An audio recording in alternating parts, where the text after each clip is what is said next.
Assalamualaikum Assalamualaikum warahmatullahi warahmatullahi wabarakatuh. wabarakatuh. Perkenalkan, kami dari kelompok 2 yang beranggotakan saya Putri Ardia Fadila Pratami sebagai narator. Saya Nindo Hairu Amalia sebagai pasien. Saya Nabila Darista Khairunisa sebagai ibu. Saya Rizky Kurota Ayuni sebagai perawat. Selamat menyaksikan. Seorang perempuan berinisial Nyonya N berumur 20 tahun datang ke rumah sakit dengan keluhan gatal-gatal di area kewanitaan yang berlebih disertai dengan diare. Pasien juga mengatakan bahwa akhir-akhir ini cepat merasa lelah dan selalu berkeringat di malam hari.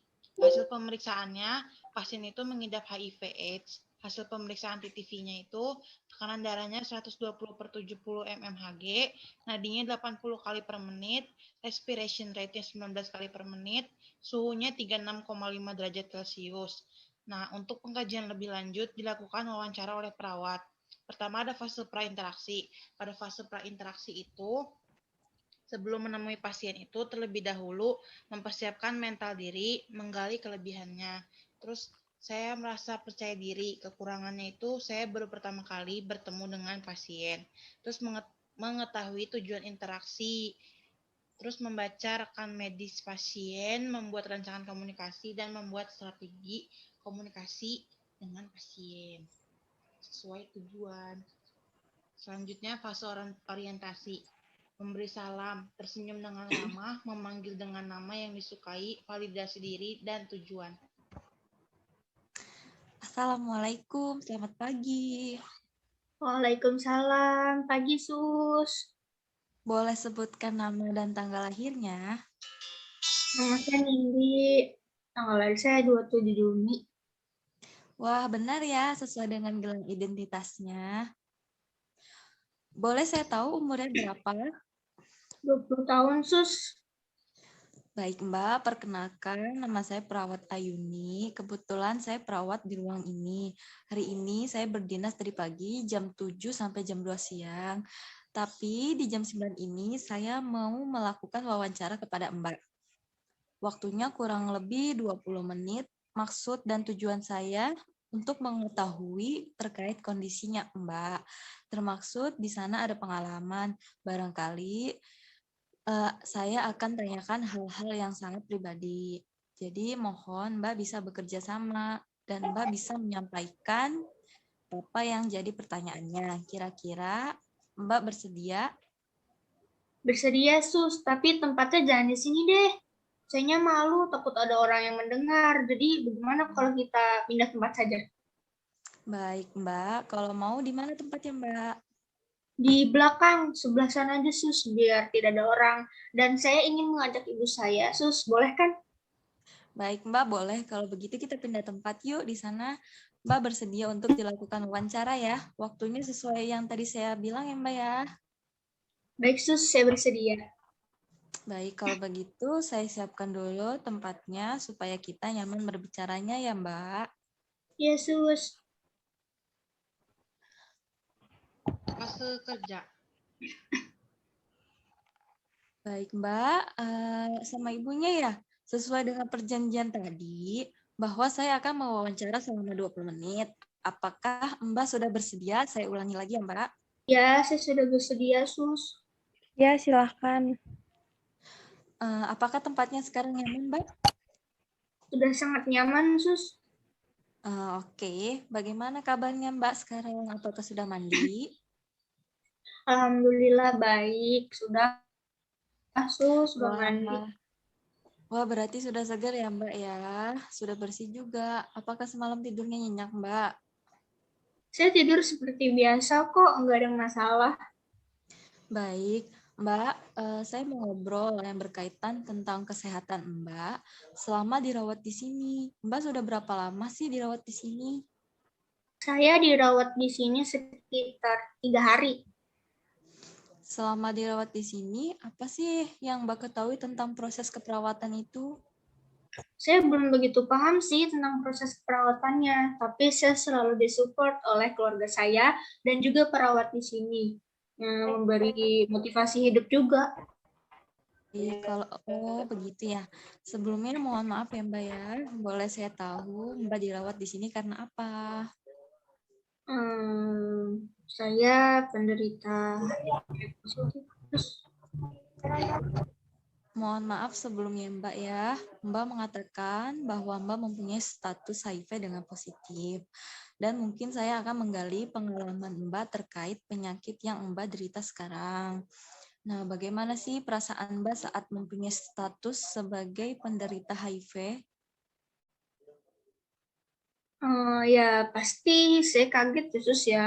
Dan juga saya juga masih nggak percaya aja gitu kalau saya kena HIV. Kira-kira Mbak sudah berapa lama ya kalau mengetahui bahwa Mbak tuh mengidap HIV ini?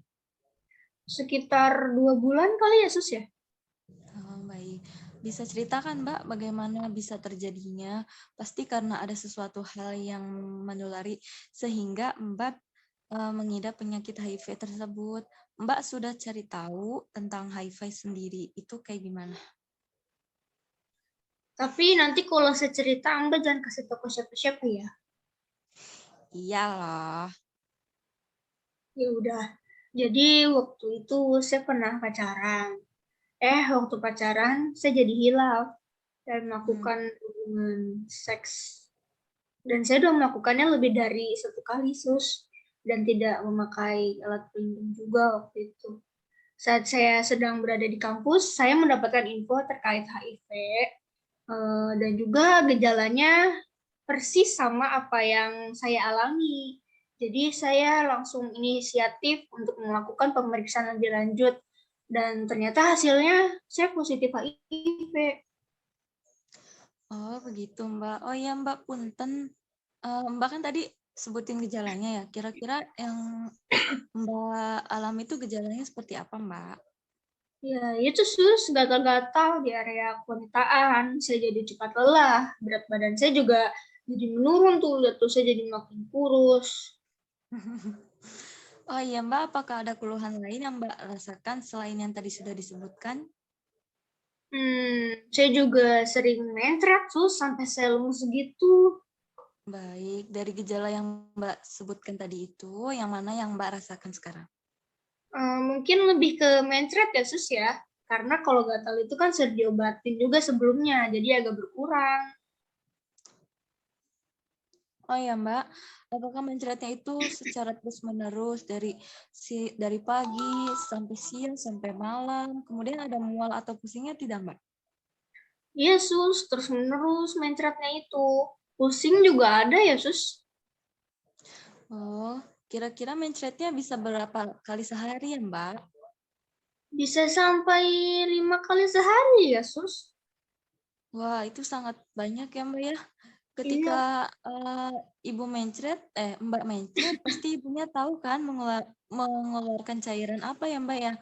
Apa yang Ibu lakukan untuk mengembalikan cairan tersebut? pasti yang saya lakukan itu minum yang banyak ya sus ya. Karena saya juga lemas pastinya. Nah, di sini apa sih yang bisa Mbak mencretnya itu lebih parah dari sebelumnya atau Mbak pernah melakukan apa gitu, makan apa gitu? Hmm, saya biasanya itu memakan makan yang lebih padat, terus asam dan juga pedas. Oh, oke, baik. Pola makan Mbak bagaimana? Apakah ada kendala? Sekarang saya porsi makannya jadi lebih sedikit karena saya selalu ingin BAB gitu, sus jadi nggak nafsu buat makan juga. Oh ya Mbak, saya mau menanyakan, apakah Mbak memiliki penyakit riwayat lainnya kayak misal apa tuh hipertensi, kencing manis, terus diabetes, apakah di keluarganya ada Mbak? Tidak ada sus, Hmm, berarti di keluarga Mbak tidak ada yang memiliki penyakit keturunan ya Mbak ya? tidak Oke ada. Mbak, di sini apakah keluarga Mbak ada yang mengetahui kalau Mbak mengidap penyakit HIV? Ya ini sus hanya ibu dan bapak saya yang tahu. Oh, ibu dan bapak ya Mbak ya. Oke, kalau begitu gimana sih Mbak tanggapan ibu dan bapak Mbak kalau Mbak tuh divonis HIV? Apakah ibu dan bapaknya kecewa atau bagaimana Mbak?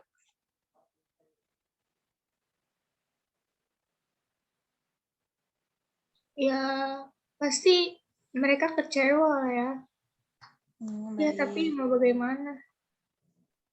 Kalau ibu bagaimana Bu tanggapannya Bu kalau tahu pas anaknya mengidap HIV? Ya, pasti saya mah sangat terkejut ya, Sis ya.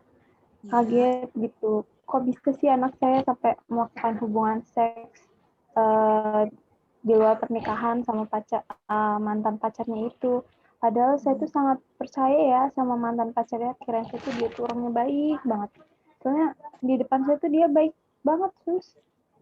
Tapi ya mau gimana lagi ya? Saya sudah menganggap ini sebagai hukuman atas perbuatan anak saya. Oh iya Bu, apakah Ibu bisa menerima nih kondisi anaknya seperti ini? Ya mau bagaimana lagi ya sih ya udah terjadi deh. Ya mau nggak mau saya harus terima karena dia juga kan merupakan anak saya gitu. Baik Bu, kalau begitu, oh ya Mbak Nindi, bagaimana hubungan di masyarakat ya? Apakah di masyarakat sekitar ada yang mengetahui kalau Mbak mengidap penyakit HIV? Saya lebih menutup diri ya, Sus. Dan saya juga jadi jarang bertemu dengan teman-teman saya. Saya juga takut kalau saya bertemu dengan teman-teman saya dan masyarakat sekitar.